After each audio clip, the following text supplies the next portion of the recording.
Começa agora mais um Freudcast. Aqui, nada é proibido. Vamos falar de angústia, sexualidade, maternidade, pânico, remédios, síndromes, fetiches e tantos outros assuntos que envolvem nosso inconsciente, só que, desta vez, quem vai sentar no divã são as neuroses e não o paciente. Alerto que nem sempre teremos respostas prontas, mas prometemos que, no mínimo, você vai ser desafiado para olhar a si mesmo e repensar sua vida. Começa agora, Freudcast. Olá, bem-vindo ao Freudcast. Hoje nós vamos falar sobre psicose. O que é isso? Eu ouvir vozes, ver vultos, significa que eu tenho esquizofrenia, eu tenho transtorno bipolar. Quais são esses sintomas que eu possa me identificar como uma pessoa psicótica? A população brasileira tem muitos psicóticos? Bom, quem vai responder tudo sobre isso hoje é o Dr. Eduardo Alves Coelho, psiquiatra, que já está aqui conosco. Tudo bem, doutor Eduardo? Tudo bem, como vai? Muito obrigada, viu, por ter separado um tempinho na sua agenda, porque eu sei que psiquiatra, psicanalista, psicólogo tem a agenda sempre completa, e é um transtorno para poder encaixar uma coisa diferente na agenda. Muito obrigada, viu? É um prazer estar aqui com vocês.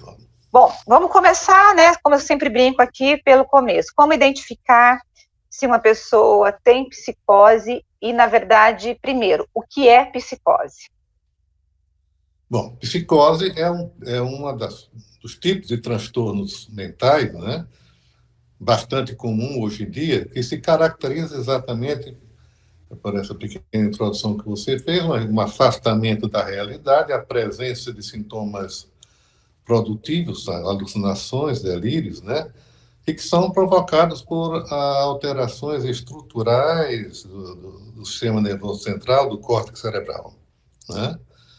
Estão mais frequentes hoje em dia, em virtude de tudo que está acontecendo, né? Em virtude do uso de drogas, em virtude da competitividade, em virtude do estresse do cotidiano, né? Então, nós estamos atravessando um quadro de aumento não só dos quadros psicóticos, como dos outros transtornos psiquiátricos, transtorno de ansiedade e transtorno do humor. Agora, doutor Eduardo, a psicose... Pode continuar. Psicose, de maneira geral, você vai encontrar psicose tipo esquizofrenia e psicoses esquizofrênicas, psicoses dos transtornos bipolares, vários tipos de psicoses, né? A psicose é um gênero que existem várias, digamos assim, apresentações e etiologias, causas. O senhor falou dos sintomas de uma maneira geral, mas para quem está nos ouvindo e nos assistindo, por exemplo, ouvir vozes, o que a gente percebe e que sempre se fala é o seguinte: o psicótico é aquele que perde o contato com a realidade. O que é esse perder o contato com a realidade? Ok. Se ver o mundo de uma forma própria. Por exemplo, se eu digo que estou sendo vítima de uma perseguição política, as pessoas vão achar muito estranho, porque, de repente, ninguém percebe nada disso, né? Olha, mas você está aí, está tudo bem, não vejo nada, e você, familiares se assustam. Mas, para a pessoa, aquela crença inarredável, aquele delírio que a gente chama de delírio de perseguição, é bem presente, é real, tão real como qualquer outra coisa, né? Então está havendo um afastamento da realidade, ele está vendo o mundo sob um prisma, uma ótica própria, só dele, né? E para ele aquilo é uma verdade inquestionável. Outros sintomas, ouvir vozes, né? Ouvir vozes que estão falando dele, por exemplo, do outro lado da rua ou dentro da sua própria cabeça, estão comentando suas atividades. Enfim, há uma ruptura com o seu cotidiano normal, ele passa a ter comportamentos estranhos, bizarros até. Isso que caracteriza esse afastamento da realidade, não é? Faz coisas sem sentido, mas para ele, com toda a lógica.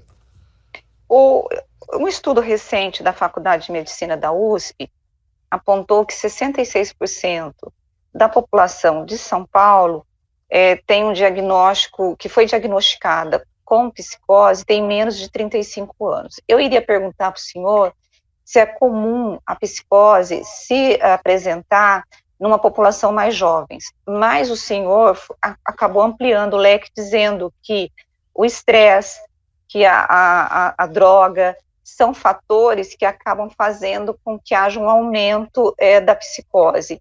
Então, eu posso perguntar para o senhor se a cultura e o ambiente que esse cidadão está inserido e o tipo de vida que ele decide cursar ou ter, faz com que ele desenvolva a psicose, ou a psicose não tem nada a ver com isso que eu estou colocando? Não, veja bem, você está certo assim. Vamos acrescentar que a maioria das psicoses, principalmente as psicoses esquizofrênicas e as psicoses torno bipolar, elas aparecem numa faixa etária que vai do final da adolescência até os seus 30 e poucos anos de idade, talvez seja essa fase que desse estudo abordou, não é? Agora, esses outros fatores que nós falamos, estresse do cotidiano, drogas, enfim, elas atuam como fatores desencadeantes dessas psicoses. Ou seja, se o indivíduo tem toda a sua genética pronta para desencadear um quadro psicótico, mas está ali, está quietinho, de repente usa uma maconha ou acontece alguma coisa, é submetido a um estresse com o qual não está... Ele pode desencadear um processo que já está lá, né? Mas é desencadeado. Realmente o trabalho está correto, porque a maioria das psicoses surge realmente nessa faixa etária. Né? Agora, umas se cronificam, né? E a maioria se cronifica e vai além. Né? Algumas, poucas, aparecem depois dessa fase, e uma grande maioria nós já vamos encontrar as demências, mas aí é mais tarde, lá na frente. Agora, por exemplo, a psicose, a gente pode dizer que ela é genética ou hereditária? Um pai que foi esquizofrênico, o filho pode ter esquizofrenia, o avô que foi esquizofrênico, ou não? A palavra correta que você usou, pode ser. Não quer dizer que seja... O que se transmite nesses quadros psiquiátricos não se trata exatamente da doença, mas da predisposição a ter a doença. O que isso quer dizer? Que um esquizofrênico ele vai ter mais chances de gerar um filho esquizofrênico do que a população geral, né? Isso não quer dizer que vai ser todo filho esquizofrênico vai ser obrigatoriamente esquizofrênico. Tá. Mas o fator genético é muito importante nesses casos. O paciente borderline, ele seria um psicótico ou não? Ou não tem, é uma outra estrutura?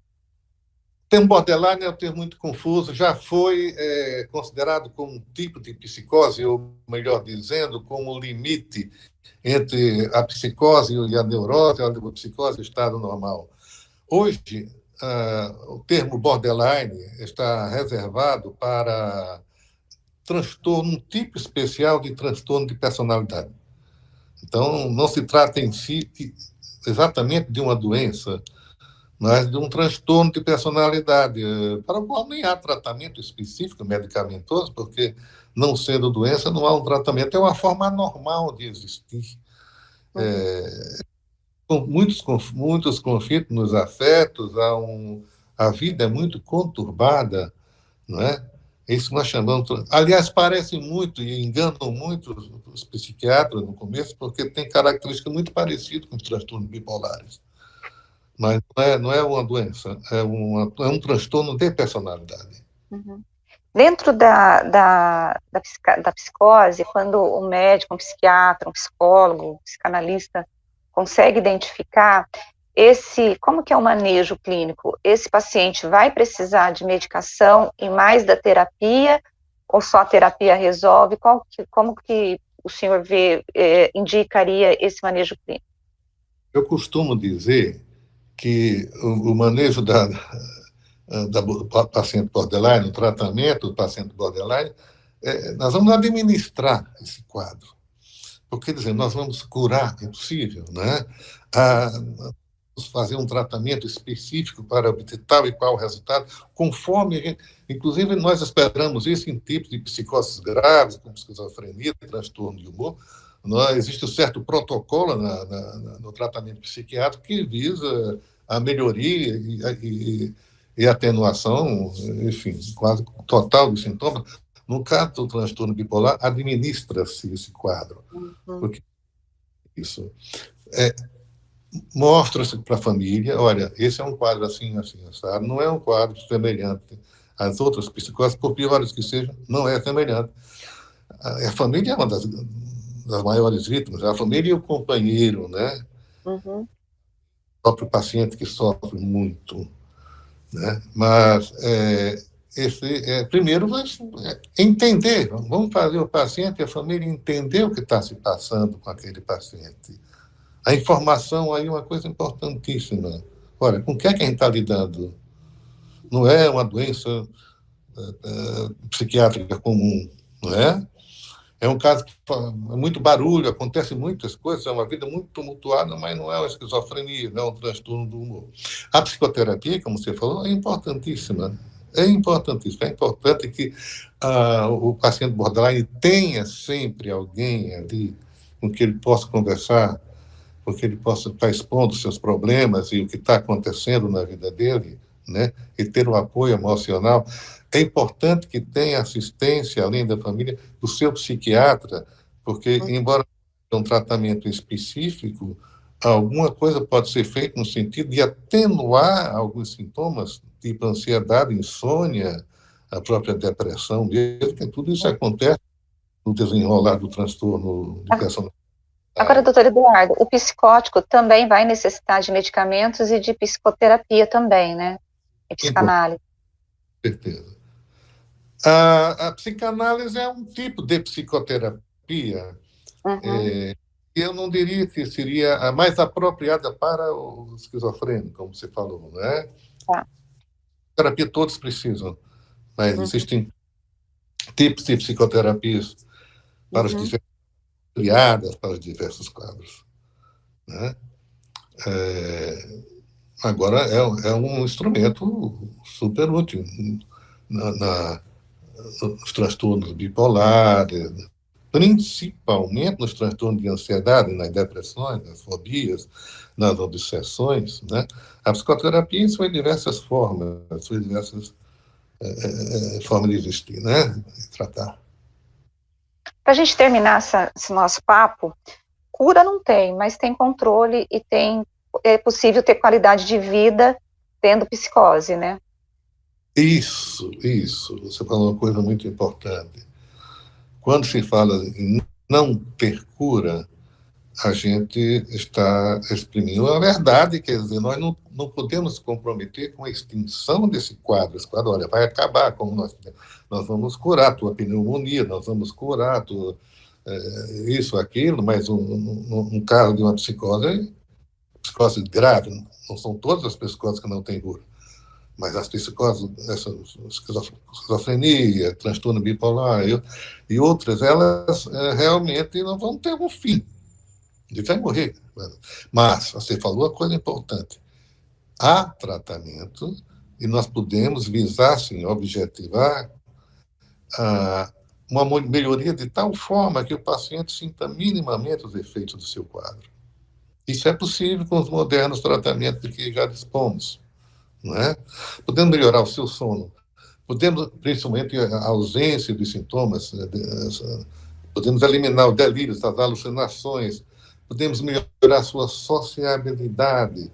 Ou seja, nós visamos, inclusive, o que nós chamamos da funcionalidade do paciente, torná-lo tanto funcional quanto possível. O que eu digo tornar funcional?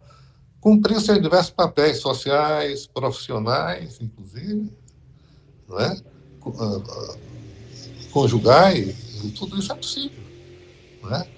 Não é porque ele vive esquizofrênico que ele está lá no inferno do Dante, não. Há como o máximo possível para uma vida mais próxima do normal.